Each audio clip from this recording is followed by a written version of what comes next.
गुना जी मथेन वंदामी। हाँ जी। सातामी गुना जी। हाँ जी। जी स्टार्ट कर लीजिए। जी।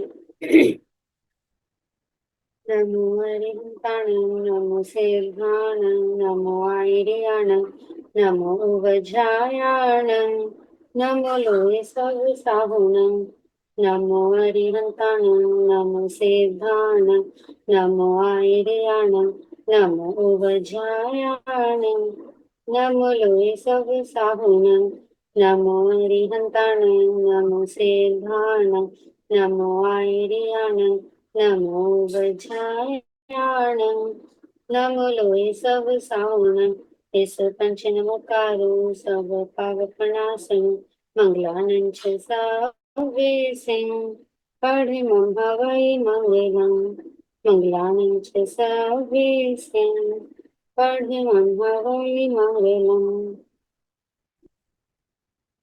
परम पूज्य गुरु भगवंतों के चरणों में वंदन नमन।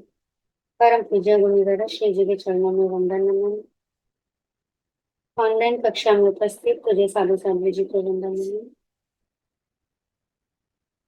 आज की 25 गोल की तीसरी क्लास में आप सभी का स्वागत है। अपने अपने वीडियो ऑन कर लेंगे सभी। कल की क्लास में जो हमने पहला बोल किया था, पहला बोल कुछ अनकम्प्लीट था, तो उसमें कुछ लोगों के डाउट्स रह गए थे। तो पहले हम उनके डाउट्स लेकर उसके बाद आगे का स्टार्ट करते। किन किन के डाउट्स थे वो अपने हैंड रेस कर लीजिए ताकि हम आगे फिर कवर कर पाए। रेखा जैन जी, आपका डाउट था? अंजलि जैन। अंजलि जैन अनम्यूट कर लीजिए आप। मत्स्यगंधा में सर। हाँ जी। हमारा सर जो तिर्यंच गति का सेकंड पॉइंट था जाने का कारण निकृति, वो हम्म। कुछ अच्छे से समझ नहीं आया। हाँ, निकृति का मैंने बताया था वापस। निकृति का मतलब होता है कि जैसे हम एक तो छल कपट करते हैं, किसी के साथ हम्म, धोखा फरेब किया, छल कपट किया, तो वो हो गया, बात खत्म हो गई। लेकिन दूसरा क्या हुआ कि जैसे किसी का प्लान किसी को पता चल गया, तो अब वो क्या करेगा कि अपनी चीज को छिपा और ज्यादा छिपाना चाहता है कि वो किसी के सामने ना आए। तो उसको छिपाने के लिए वो और एक नया प्लान बनाता है और नया बड़ा कोई छल करता है। तो उसके छल लिए कपट कुछ के और ऊपर नया छल झूठ कपट बोलना करना। पड़ेगा। हाँ जी। छल कपट के ऊपर छल कपट करना। हाँ, छल के ऊपर छल करना, माया में और माया करना इसको बोलते हैं। जी जो गहरी गहरी होती चली जाती है वो निगृति कहलाती है। जी मैम। मत्स्यगंधा। हाँ जी।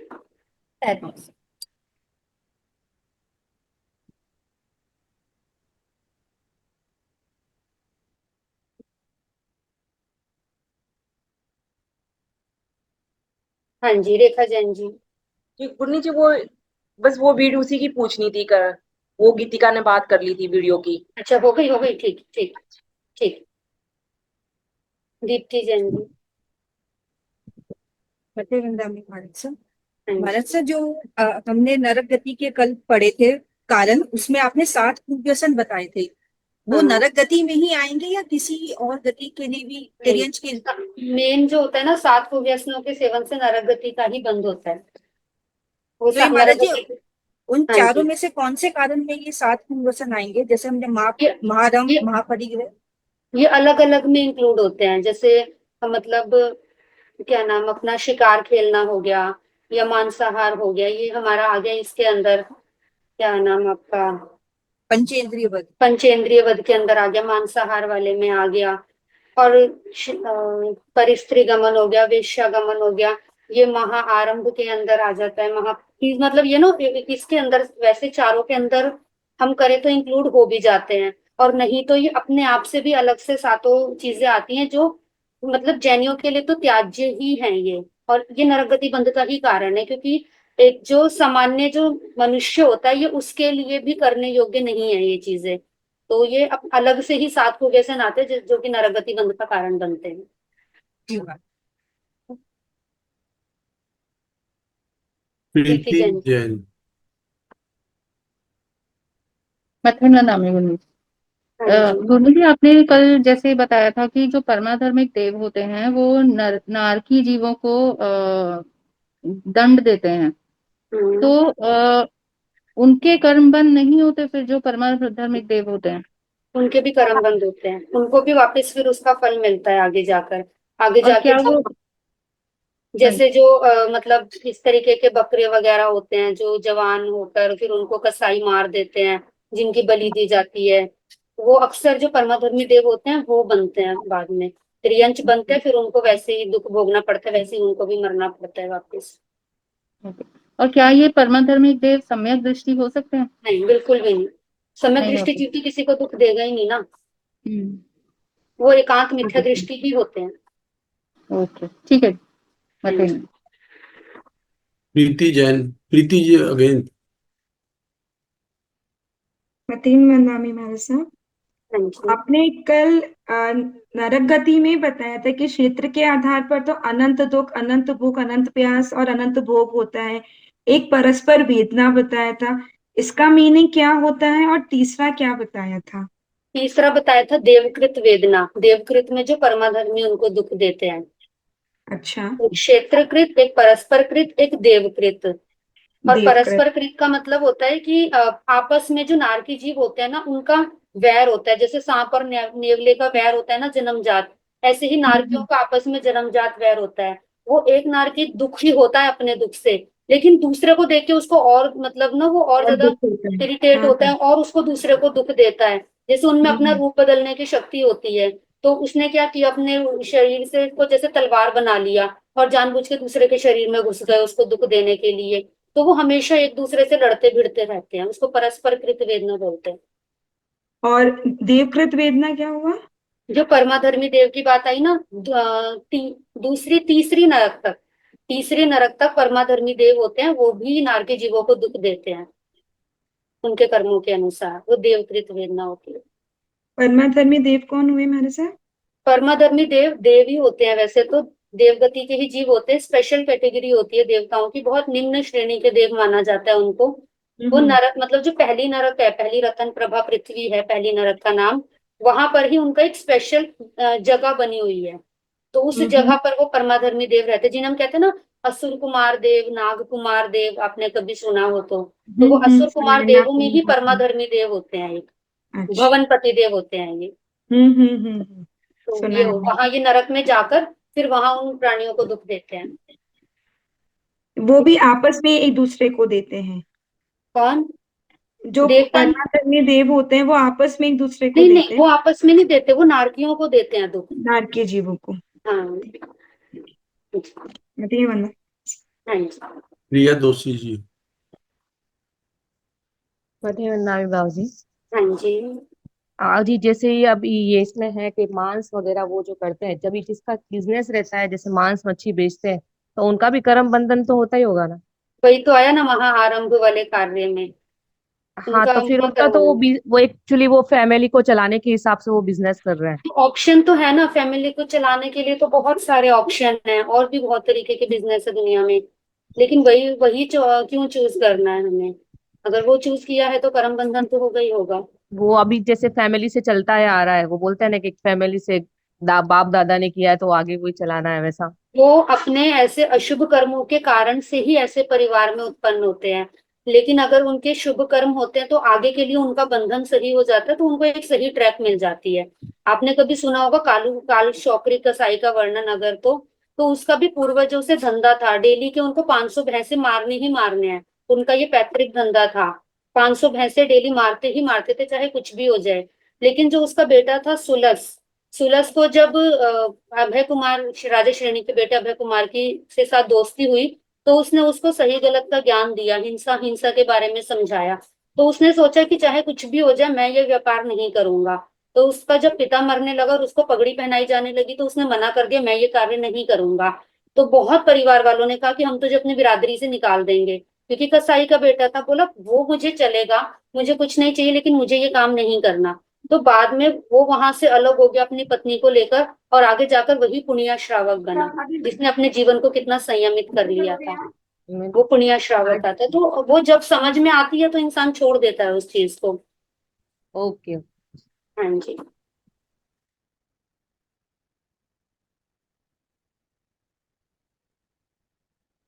प्रशांत जैन प्रशांत जी। जैन।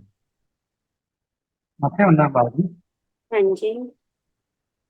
हाँ जी, देवलोक और स्वर्ग, देव गति और स्वर्ग लोक एक ही होते हैं। एक ही बात है, हाँ जी।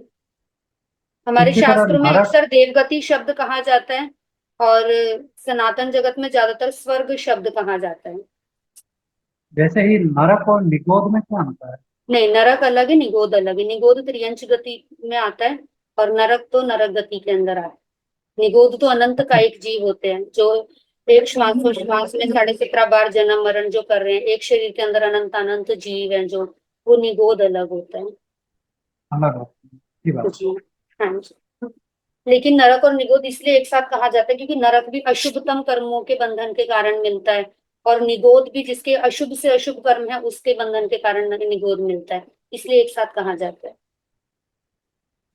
ठीक है, चलिए तो आगे की क्लास हम शुरू करते हैं। मैं थोड़ा सा एक ब्रीफ इंट्रोडक्शन दे देती हूँ कल का, सिर्फ 2 मिनट के अंदर।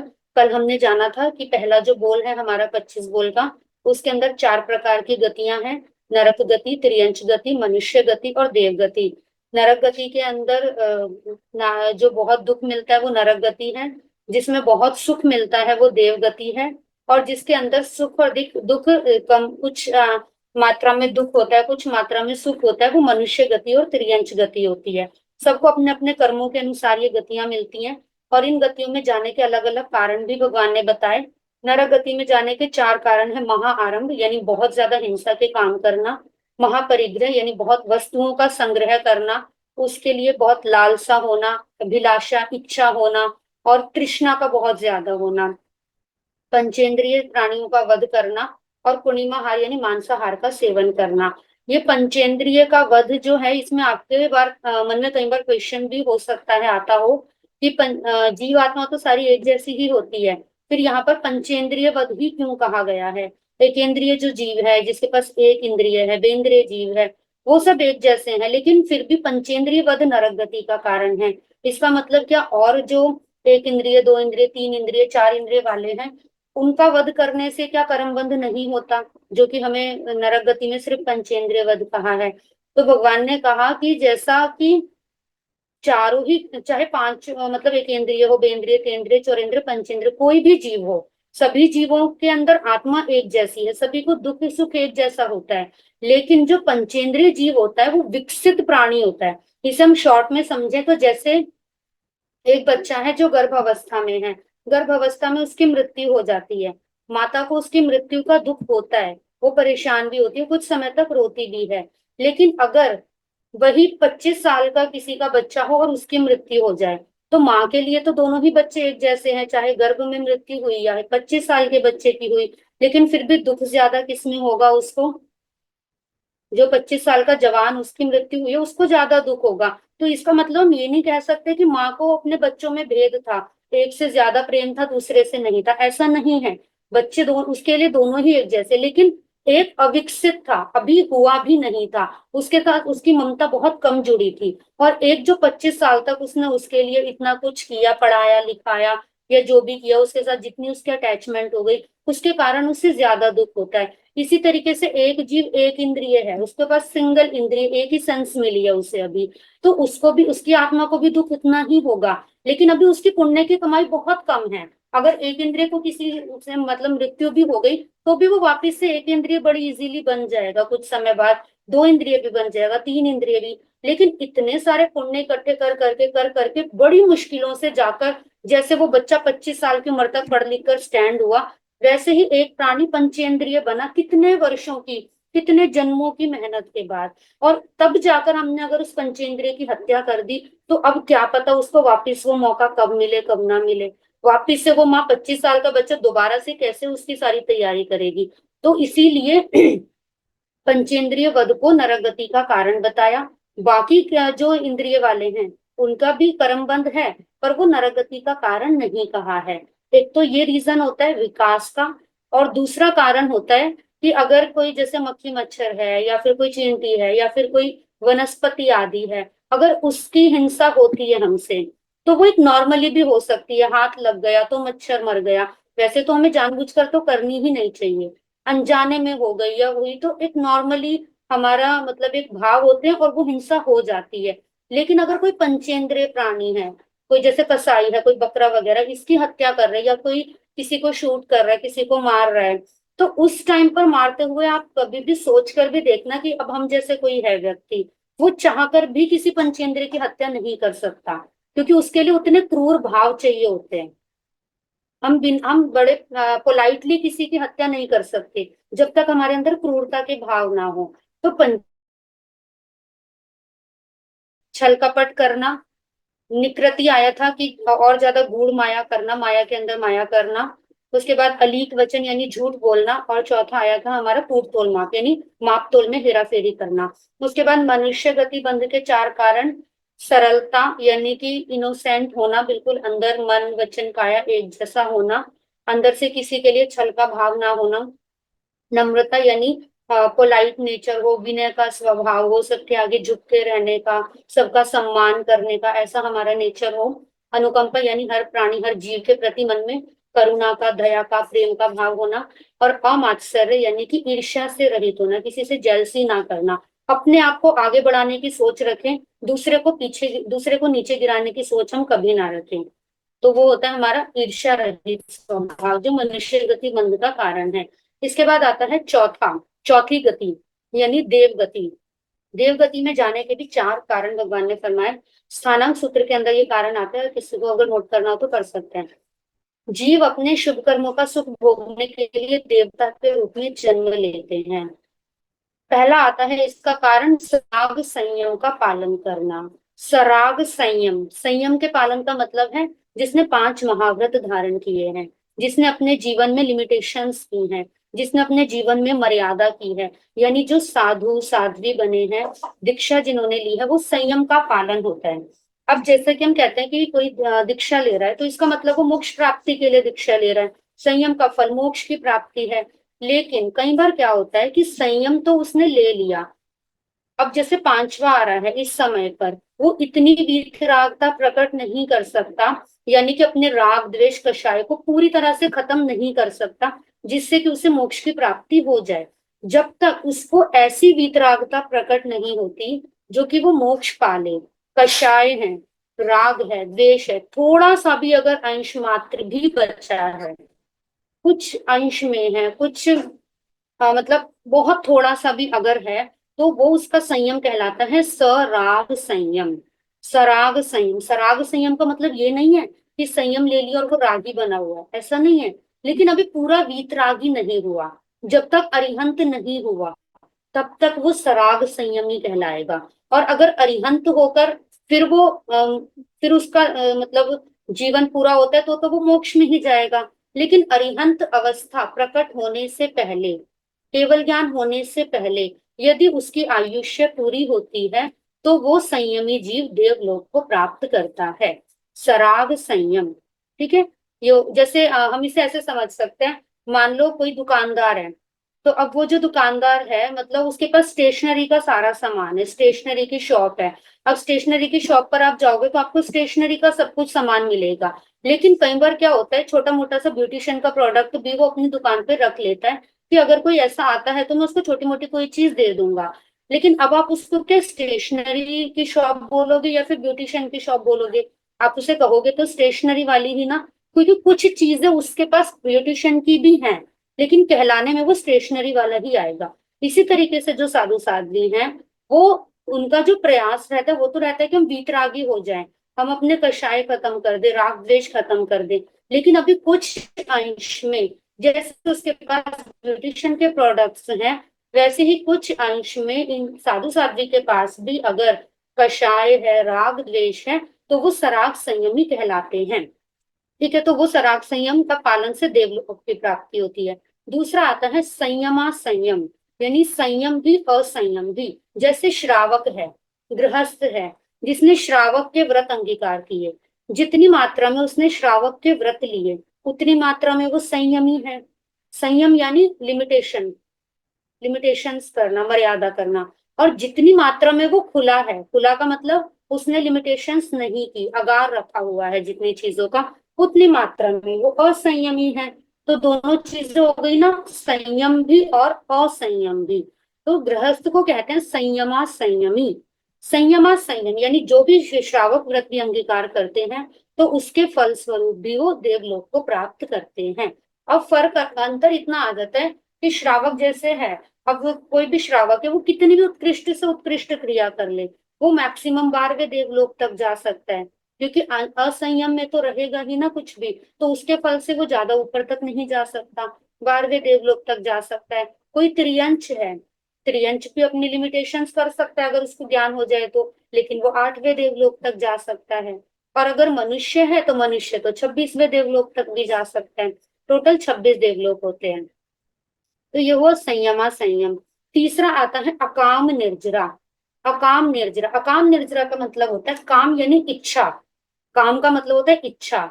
जो निर्जरा बिना इच्छा के होती है उसको हम कहते हैं अकाम निर्जरा। अकाम की यानी बिना इच्छा के, जैसे निर्जरा करने का कोई लक्ष्य नहीं है।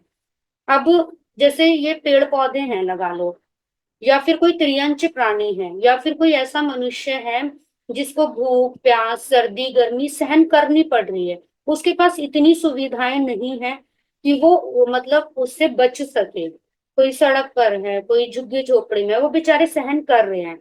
कोई जैसे वनस्पति है, उसको सर्दी गर्मी धूप सब कुछ सहन करना पड़ रहा है, धूप को क्यों क्यों सहन करना पड़ रहा है, क्योंकि उसके पास बचने का कोई उपाय ही नहीं है।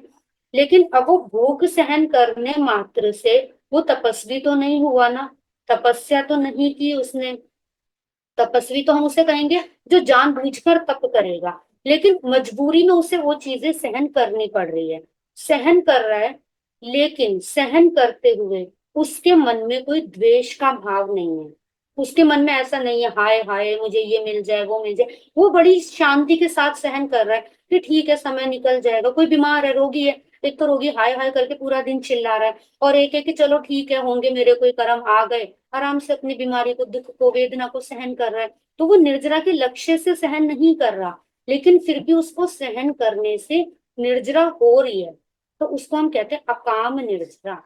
उसके फल से यदि उसका पुण्य बहुत ज्यादा इकट्ठा हो जाता है, देवलोक की प्राप्ति जितना, तो वो देवलोक को प्राप्त कर सकता है।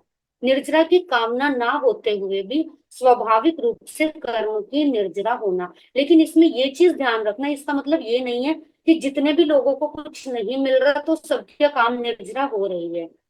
ना मिलना और उसकी पाने की इच्छा होना, तब निर्जरा नहीं होगी। नहीं मिल रहा लेकिन फिर भी शांति के साथ सहन कर रहे हैं, तो निर्जरा होगी, अकाम निर्जरा। आज तक हम यहाँ तक अगर पहुंचे हैं तो अभी तक हम केवल अकाम निर्जरा के बल पर ही पहुंचे हैं। हमें क्या पता था एक इंद्रिय में, हमें क्या पता था बेइंद्रिय में, उस समय तो हमें कोई ज्ञान नहीं था, लेकिन हम सब कुछ सहन कर रहे थे ना, तो वो सहन करते करते करते करते हम यहाँ तक पहुंच गए, अकाम निर्जरा। चौथा आता है बाल तप। बाल का मतलब होता है बच्चा, बच्चे को ज्ञान नहीं होता, समझ नहीं होती, तो हमारे शास्त्रों में जो अज्ञानी होता है, जिसको ज्ञान नहीं होता, उसको बाल कहा गया है। बाल तप का मतलब है कि अज्ञान पूर्वक तप करना। अज्ञान पूर्वक तप का मतलब है तपस्या से कर्मों का क्षय होता है।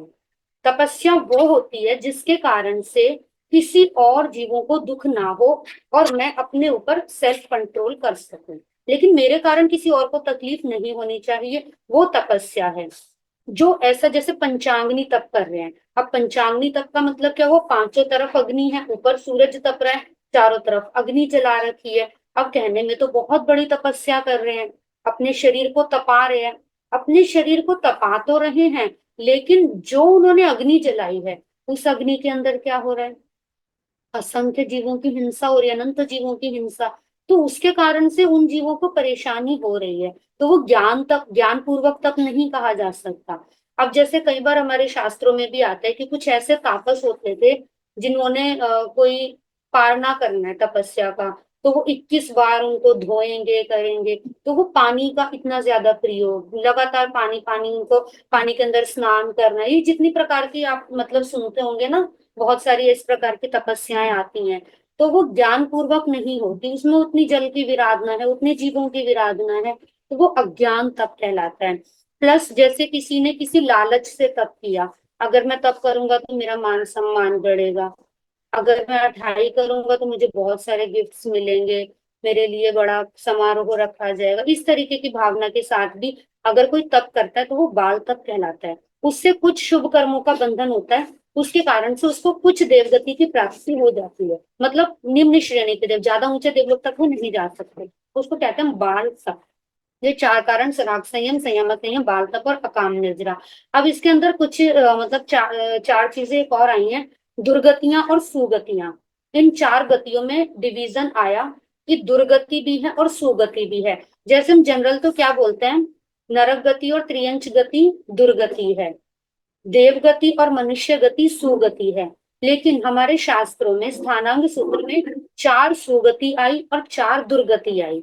दुर्गति में जैसे नरक और त्रियंच, ये दोनों तो दुर्गति है ही, लेकिन मनुष्य और देव, इनके अंदर भी दुर्गति है। कोई ऐसा मनुष्य है, मनुष्य तो बन गया पर बेचारा सड़क पर दाने दाने का मोहताज है, उसको हर जगह पे दुत्कार मिल रही है, हर जगह पे उसको कोई देखना नहीं चाहता, रो रो के उसका पूरा जीवन निकल रहा है। तो मनुष्य बनकर भी उससे क्या सुख मिला, वो उसकी मनुष्य दुर्गति है।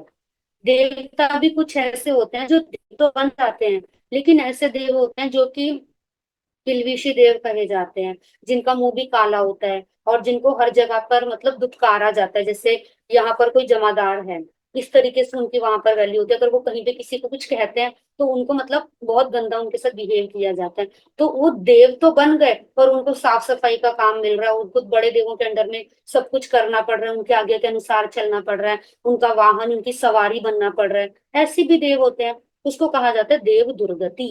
देवता बनकर भी वो वहां भी दुर्गति ही भोग रहे हैं। इसके बाद है सुगतियां। सुगति में जैसे देवगति और मनुष्य गति तो सुगति है ही, लेकिन यदि उसको सिद्ध अवस्था प्राप्त हो गई यानी मोक्ष, उसको भी एक प्रकार से सिद्ध सुगति कहा है। सिद्ध सुगति मतलब अब वो जहां गया है वो अच्छी गति है, उससे वापिस नहीं आना।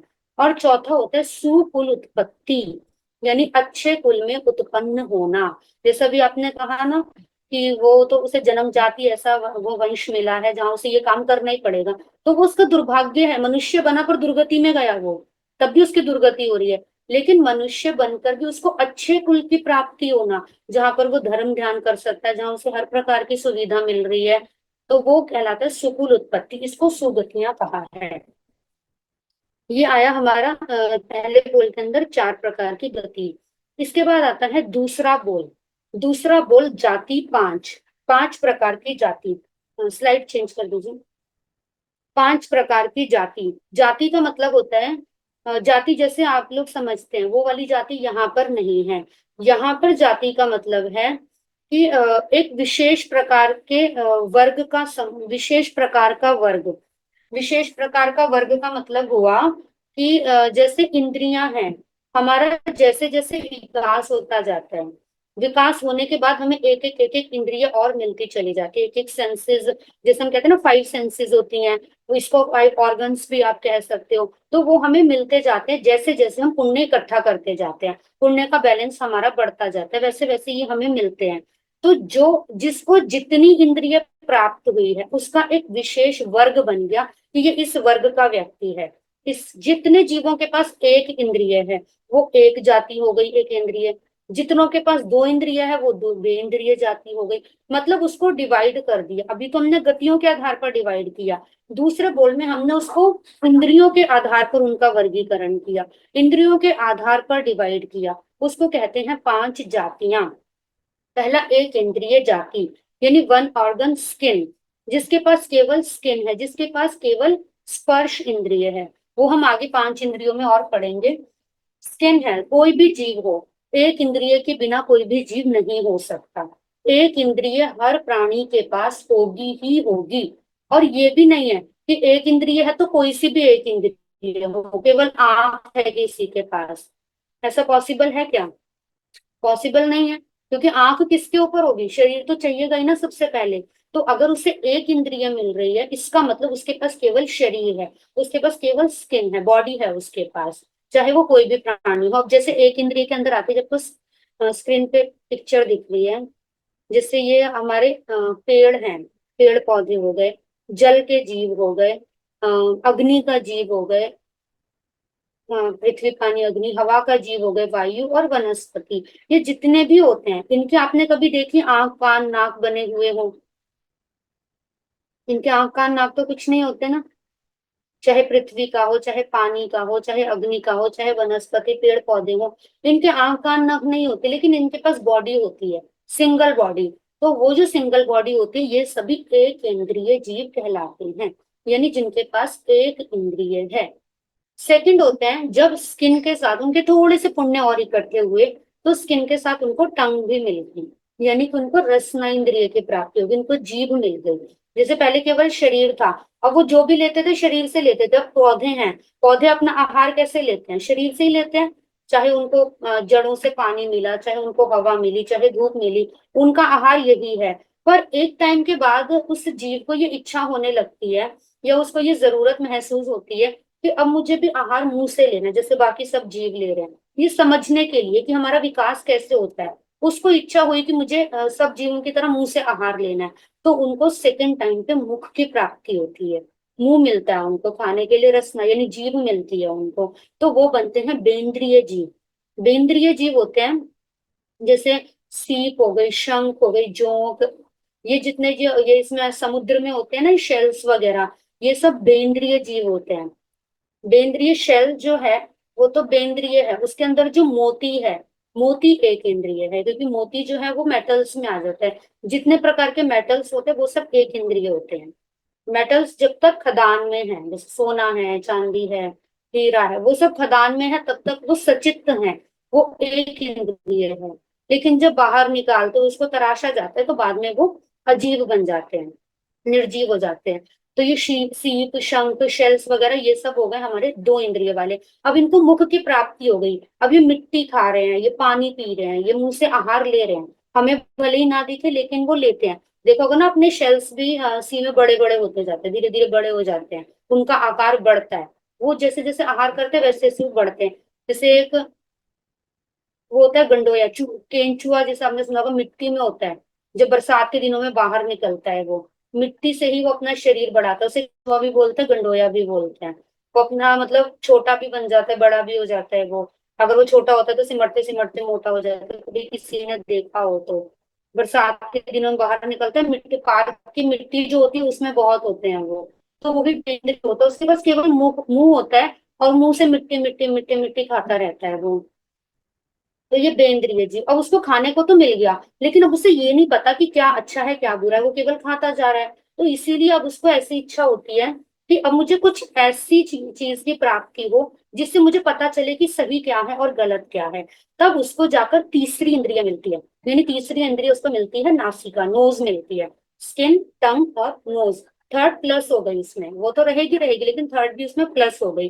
अब नासिका के द्वारा वो क्या करेगा, स्मेल लेगा, और स्मेल से उसको पता चलेगा कि ये चीज अच्छी है और ये चीज अच्छी नहीं है, मुझे ये लेना है और ये नहीं लेना। इसीलिए उसको तीसरी इंद्रिय की प्राप्ति हुई। जैसे तेंद्रिय में दे रखा ना, चींटी हो गई, जू हो गई, लीक हो गई, ठीक है, जू लीक, हाँ, मकड़ी हो गई, नहीं जू, सुरसुरी हो गई, कीड़ी हो गई, कुंथुआ हो गई, ये सब तीन इंद्रिय वाले प्राणी होते हैं। तो जैसे अब चींटी है, चींटी की स्मेलिंग पावर कितनी तेज होती है, आप कहीं पर भी मीठा रख दोगे, वो कहीं कुछ नहीं होगी लेकिन वो निकल के वहां तक आ जाएगी, क्योंकि उसको तीसरी इंद्रिय अभी उसी टाइम पर उसको तीसरी इंद्रिय मिली है, तो वो उसका यूज करती है, और यूज करके वो फटाफट जो उसके मतलब की चीज होती है वो वहां तक पहुंच जाती है। तो ये तीन इंद्रिय वाले होते हैं।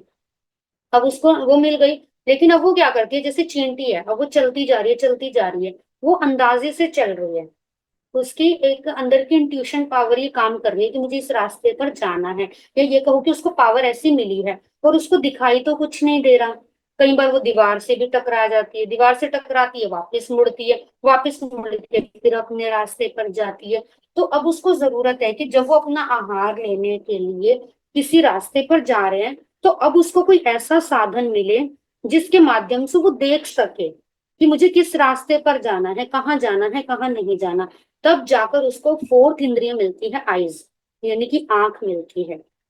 आंख मिली है, जैसे मक्खी है, मच्छर है, भंवरा है, टिड्डा है, पतंगा है, इनको फर्स्ट टाइम आंख मिलती है। और ये भी आप कभी भी नोट करना, जिसको जो इंद्रिय नई नई मिलती है उसको उससे ज्यादा अट्रैक्शन होता है। जैसे चींटी सबसे ज्यादा स्मेलिंग पावर का यूज करेगी, मक्खी मच्छर होंगे तो वो सबसे ज्यादा लाइट की तरफ अट्रैक्ट होंगे, क्योंकि उनको अभी अभी आईज मिली है, तो आईज मिलते तो वो सोचते हैं कि मैं इसी का यूज करूं।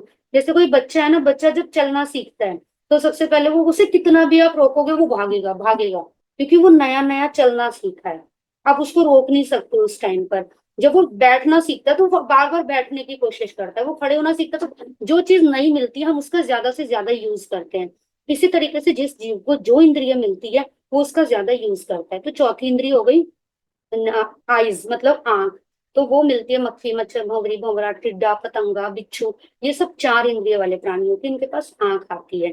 फिर उसके बाद पांचवी इंद्रिय मिलती है कि उसको दिखाई तो सब कुछ दे रहा है, लेकिन अब कौन क्या कह रहा है क्या नहीं कह रहा है उसको कुछ नहीं पता। तो उसको फिर सुनने की आवश्यकता होती है, फिर उसको सुनने की शक्ति मिलती है। और सुनने की शक्ति यानी पांचवी इंद्रिय उसको कान मिलते हैं। कान मिलने के बाद उसको वो सुनने लग जाता है। तो जो बाकी जितने भी आपको प्राणी दिखते हैं, जैसे ये शेर, चीता वगैरह हो गए, मनुष्य हो गए, देवता हो गए, नारकी हो गए, ये सब पांच इंद्रिय वाले प्राणी होते हैं। इन सबको पंचेंद्रिय कहा जाता है। ये पंचेंद्रिय जाति, एक इंद्रिय जाति, बेंद्रिय जाति, तेंद्रिय जाति, चौरेंद्रिय जाति और पंचेंद्रिय जाति। और पांचवी इंद्रिय मिलने के बाद ही उसको मन मिलता है, यानी सोचने समझने की शक्ति मिलती है। तो जो दूसरे बोल के अंदर ये 5 डिविजन्स हैं, एक इंद्रिय, बेंद्रिय, तेंद्रिय, चौरेंद्रिय और पंचेंद्रिय। इसको अगर आपको याद रखना हो कि हमें कौन सी इंद्रिय कब मिलती है, तो उसको याद रखने का सबसे अच्छा तरीका है नीचे से स्टार्ट करो। फर्स्ट हमारी बॉडी है, बॉडी मिली। सेकंड नंबर पे नीचे से ऊपर जाएंगे तो सेकंड नंबर पे हमें टंग मिली, जीभ मिली। थर्ड नंबर पे हमें नोज मिली। फोर्थ नंबर पर हमें आईज मिली। और फिफ्थ नंबर पर हमें ईयर मिली। ऐसे 1 2 3 4 5 ऐसे हमें 5 इंद्रियों की प्राप्ति होती है। ये हमेशा याद रखना। अगर आपसे कभी क्वेश्चन पूछा जाता है कि 4 इंद्रिय में कौन कौन सी होंगी, तो आप क्या तो 4 इंद्रिय, कोई भी 4 इंद्रिय बता दो, ऐसे नहीं। चौरिंद्रिय जाति वाले जो जीव हैं उनके पास ये 4 इंद्रिय हैं। तेंद्रिय जाति वाले जीवों के पास ये 3 इंद्रियां हैं। ये आपको हमेशा याद रहेगा। इस तरीके से आप हमेशा याद रख सकते हैं। Next slide. दूसरे बोल जाति 5 समता भाव धारण करने से नहीं आती इन पर आंच, यानी कि हम 5 इंद्रिय जो हमें मिली हैं, जितना हम इनको समता के साथ यूज करते, जितना हम इनको वेस्ट नहीं करते, जितनी हम अपनी पावर को इकट्ठा करके स्टोर करके रखते हैं, उतनी हमें ये और ज्यादा लाभकारी होती है। जैसे ये मतलब इसकी डेफिनेशन है, जिन जीवों के सिर्फ स्पर्श इंद्रिय ही हो उनके समूह को एकेंद्रिय जीव कहते हैं। जिन जीवों के स्पर्श इंद्रिय और रसना इंद्रिय हो उनके समूह को बेंद्रिय जाति कहते हैं। जैसे सीप, शंख, गुम, कृमि। जिनके पास स्पर्श, रसना और घ्राण इंद्रिय उनके समूह को तेंद्रिय जाति कहते हैं। जिनके पास स्पर्श, रसना, घ्राण और चक्षु इंद्रिय हो उनके समूह को चौरिंद्रिय जाति कहते हैं। और जिनके पास 5 इंद्रियां हो उनको पंचेंद्रिय जाति कहते हैं। नेक्स्ट, ये हो गया सेकंड बोल। इसके बाद आता है थर्ड बोल। 5 मिनट और करवा लेते, उसके बाद क्वेश्चंस ले लेंगे। तीसरा बोल है हमारा काय छे। काय छे, काय छे का मतलब होता है काय यानी कि शरीर। अभी पहले हमने गतियों के आधार पर डिवीजन किया, फिर हमने इंद्रियों के आधार पर किया, अब यहाँ पर हम शरीर के आधार पर करते हैं। किसको कैसा शरीर मिला है, कैसी बॉडी मिली है, जिसकी बॉडी जैसी है उसे हम उसी काय का कहते हैं। जैसे ईंटों आदि से मकान बनता है, उसी तरह विभिन्न पुद्गलों से शरीर की संरचना होती है। यानी अलग अलग प्रकार के मटेरियल से बॉडी का निर्माण होता है, बॉडी बनती है।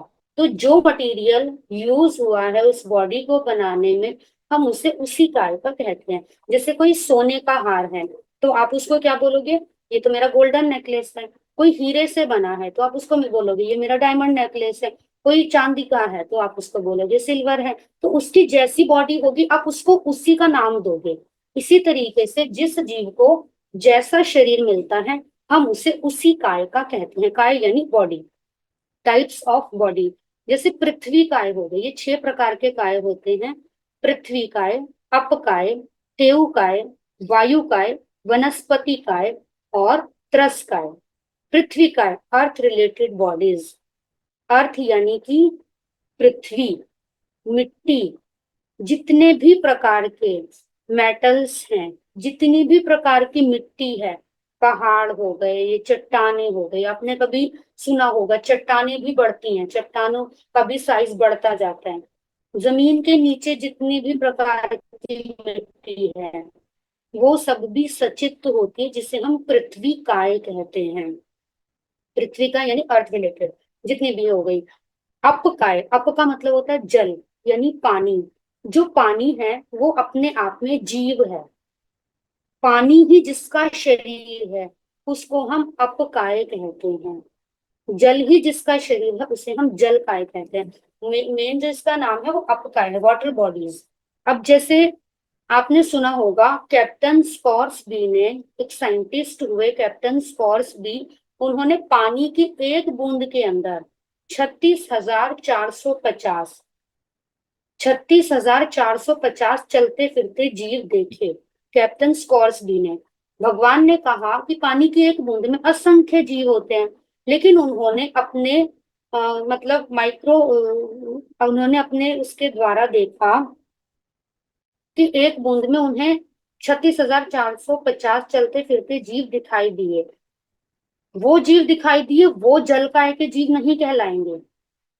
ये थोड़ा सा क्लियर रखना, क्योंकि कई लोग उसको समझते कि वो अपकाय के जीव है। वो अपकाय के जीव नहीं है, वो तो चल फिर सकते हैं, और जो चल फिर सकता है वो जीव अपकाय का नहीं कहलाएगा। अपकाय यानी जिसका शरीर पानी ही है, हम उस जीव को नहीं देख सकते। पानी है, पानी सचित्त जल है, सचित्त जल को हम अपकाय कहते हैं। जब हम कहते हैं ना कि पानी को अचित्त कर लो, प्रासुक करके हम उसका प्रयोग करें, यानी कि उसके अंदर जो जीवत्व होता है वो फिर जीवत्व नहीं रहता, उसमें और ज्यादा जीव उत्पन्न होने की संभावना नहीं रहती जब हम पानी को प्रासुक कर लेते हैं। तो ये अपकाय। तेजसकाय, जैसे फायर हो गए, इलेक्ट्रिक हो गए, कोई भी अग्नि से संबंधित जिनका शरीर है वो तेजसकाय के जीव कहलाते हैं। हवा से संबंधित जिनका शरीर है, एयर बॉडीज, जो हवा चलती है, जितने भी प्रकार के तूफान हो, आंधी हो, हवा हो, वो वायु काय कहलाता है। मतलब हवा ही उसका शरीर है। वनस्पति काय, वनस्पति यानी पेड़ पौधे, फल फूल कांटा, ये जितने भी प्रकार के वनस्पति से संबंधित है, ट्रीज, प्लांट्स, रूट्स एटसेट्रा, ये सब कुछ जितने भी हैं ये सब वनस्पति काय कहलाते हैं। इन सबको हम पृथ्वी काय, अपकाय, तेजस काय, वायु काय और वनस्पति काय, ये पांच जो होते हैं, ये पांच होते हैं हमारे एक इंद्रिय। इनके पास सिर्फ एक ही इंद्रिय है, वो इंद्रिय है हमारी स्पर्श इंद्रिय। लेकिन बेंद्रिय से लेकर और पंचेंद्रिय तक जितने भी प्रकार के जीव होते हैं, ह्यूमंस हो, एनिमल्स हो, बर्ड्स हो, देवता हो, नारकी हो, वो सब आते हैं हमारे त्रस काय के अंदर। त्रस काय यानी एक इंद्रिय में पृथ्वी से लेकर वनस्पति तक, और त्रस काय में बेंद्रिय से लेकर पंचेंद्रिय तक सभी जीवों का समावेश होता है। ये जितने भी प्रकार के जीव होते हैं हमारे जीवन के लिए इनकी बहुत बड़ी हमें जरूरत रहती है। इनके बिना हम श्वास नहीं ले सकते, वायु काय के बिना श्वास नहीं ले सकते, अपकाय के बिना, जल के बिना हमारा जीवन नहीं चल सकता, पृथ्वी के बिना हमारा कोई आधार ही नहीं, हम रहेंगे ही कहाँ, हमें कोई धरती नहीं मिलेगी, कुछ नहीं मिलेगा। वनस्पति काय के बिना, हम भोजन के बिना नहीं जी सकते। वायु, तो ये जितने भी प्रकार के हैं इनको एक शब्द में स्थावर भी बोलते हैं। पांच जो काय हैं केंद्रीय वाले, इनको स्थावर भी कहते हैं। तो इनके बिना हमारा जीवन नहीं चल सकता, इसीलिए हमें इनके प्रति भी मैत्री का भाव, करुणा का भाव रखना चाहिए। तो आज हम यहीं तक इसको रखते हैं। नमो हरिहंताणं, नमो सेद्धाणं, नमो आयर्याणं, नमो वज्रायणं, नमो वै सवसाहनं। विनयजित्याज्ञस्य श्री चत्तारि मंगलं घंटा मंगलं सुधा मंगलं साहु मंगलं केवलीपणत्तदम्म मंगलं चत्तारि लघुत्तम घंटा लघुत्तम सिद्धा लघुत्तम साहु लघुत्तम केवलीपणत्तदम्म लघुत्तम चत्तारि शरणं प्रव्रजामि घंटे शरणं प्रव्रजामि सिद्धे शरणं प्रव्रजामि साहु शरणं प्रव्रजामि केवलीपणत्तदम्म धम्मं शरणं प्रव्रजामि। चार शरणे को करने मंगल करने और न शरणागत। मथेई वंदामि गुण मथेई वंदामि।